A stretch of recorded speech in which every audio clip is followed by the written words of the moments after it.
Hey guys, तो मुझे उम्मीद है कि आप में से मेजॉरिटी ऑफ पीपल ने नेटफ्लिक्स की वेब सीरीज वेडनेसडे देख रखी होगी। और मैंने भी ये सीरीज काफी टाइम पहले देखी थी। जब इस सीरीज आई थी ना, तब इसका नेक्स्ट लेवल का हाइप था और मैंने भी शायद उसी हाइप में इस सीरीज को देखा था। और सच में यार, मुझे ये सीरीज काफी पसंद आई थी। उस टाइम मैं वीडियो नहीं बना पाया था, उसके अपने कारण है, लेकिन आज मुझे टाइम मिला तो सोचा कि इस चीज पे बात की जाए कि मुझे एक्जैक्टली ये सीरीज कैसी लगी थी। और सच बताऊं, मुझे ये सीरीज काफी पसंद आई थी। अगर मैं इसकी कहानी की बात करूं तो ये कहानी वेडनेसडे एडम्स नाम की एक लड़की की, जिसके पास कुछ अजीबोगरीब पावर्स रहती हैं। और वो जहां पढ़ती है वहां के लोगों के पास भी कुछ अजीबोगरीब पावर्स रहती हैं। वो सब क्या रहता है, वो सारी चीजें तो आप सीरीज देखकर ही समझ पाओगे कि मैं एग्जैक्टली किन चीजों की बात कर रहा हूं। क्योंकि स्टार्टिंग के कुछ एपिसोड्स को टाइम लेकर हमें ये सेटअप किया गया है कि एग्जैक्टली ये सीरीज किस बारे में है, जो कि काफी अच्छी बात है। अगर मैं इसके स्क्रीन प्ले की बात करूं तो इस सीरीज का स्क्रीन प्ले पर्सनली मुझे काफी पसंद आया है। क्योंकि जिस तरह से ये सीरीज स्टार्ट होती है, अपनी पूरी सिचुएशन को स्टैब्लिश करती है, जो एक कॉमेडी डार्क ह्यूमर का जो ब्लेंड किया गया है ना पूरे स्क्रीन प्ले में, वो काफी ज्यादा अच्छा है। मतलब एक तरफ हमारे पास वेडनेसडे होती है जो कि intense, cold blooded, emotional less person है, जिसको कोई फर्क ही नहीं पड़ता किसी भी इंसान से। दूसरी तरफ हमें उसकी दोस्त देखने को मिलती है, जिससे सब चीजों से काफी फर्क पड़ता है। तीसरा जो सबसे इंटरेस्टिंग कैरेक्टर है वो है थिंग। अगर आप समझ पा रहे हो ना, अगर आपने सीरीज देखी तो डेफिनेटली आप समझ गए होंगे कि मैं किस चीज की बात कर रहा हूँ। थिंग सबसे इंटरेस्टिंग कैरेक्टर है। वो पूरा एक कैरेक्टर है, सिर्फ एक हाथ ने पूरा कैरेक्टर प्ले करा है, जो कि काफी अच्छी बात है। और भी काफी हमें इंटरेस्टिंग कैरेक्टर्स देखने को मिलते हैं, जैसे कि प्रिंसिपल का जो कैरेक्टर है वो काफी इंटरेस्टिंग है, जो वेडनेसडे के पेरेंट्स का कैरेक्टर है वो काफी इंटरेस्टिंग और मिस्टीरियस कैरेक्टर्स हैं। तो वो सारी चीजें हमें काफी अच्छी देखने को मिलती हैं।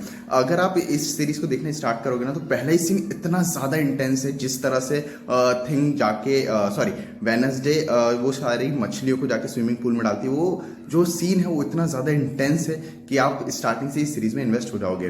फिर जिस तरह से ये सीरीज आगे बढ़ती है, अपनी पूरी सिचुएशन को एक्सप्लोर करती है, वो सारी चीजें भी मुझे काफी पसंद आई। क्योंकि सारी चीजें इतनी ज्यादा अच्छे से लिखी और डेवलप की गई थी कि हम पूरे टाइम इस सीरीज में इन्वेस्ट रहते हैं और बोर कहीं भी नहीं होते हैं। जहां तक बात है कैरेक्टर डेवलपमेंट और कैरेक्टर्स के बीच के डायनामिक्स सच में काफी ज्यादा अच्छे हैं। फिर चाहे वेडनेसडे और थिंग के बीच के डायनामिक्स की बात करो, वो 20 को जो संभालता है बंदा, उसका नाम तो मेरे को याद नहीं आ रहा, लेकिन वो जो 20 को संभालता है उसके और वेडनेसडे के बीच का जो कैरेक्टर के बीच के जो डायनामिक्स रहते हैं वो मुझे काफी पसंद आया। वेडनेसडे और उसके रूममेट के बीच का जो रिलेशनशिप रहता है वो देखने में मुझे काफी मजा आया। वेडनेसडे और उसके प्रिंसिपल के बीच का जो रिलेशनशिप रहता है वो भी काफी ज्यादा इंटरेस्टिंग है। तो जो कैरेक्टर्स के बीच का डायनामिक्स है वो काफी ज्यादा इंटरेस्टिंग है। कैरेक्टर डेवलपमेंट भी हमें काफी अच्छा देखने को मिलता है। एक तरफ हमें स्टार्टिंग में देखने को मिलता है कि वेडनेसडे एक ऐसी इंसान है जिससे फर्क नहीं पड़ता है, लेकिन लास्ट के कुछ एपिसोड में हम वेडनेसडे को रोता हुआ वो भी देखते हैं, जो कि काफी ज्यादा अच्छी बात है। तो कैरेक्टर डेवलपमेंट भी इतना ज्यादा अच्छा है कि हम पूरी तरह से कनेक्ट हो पाते हैं।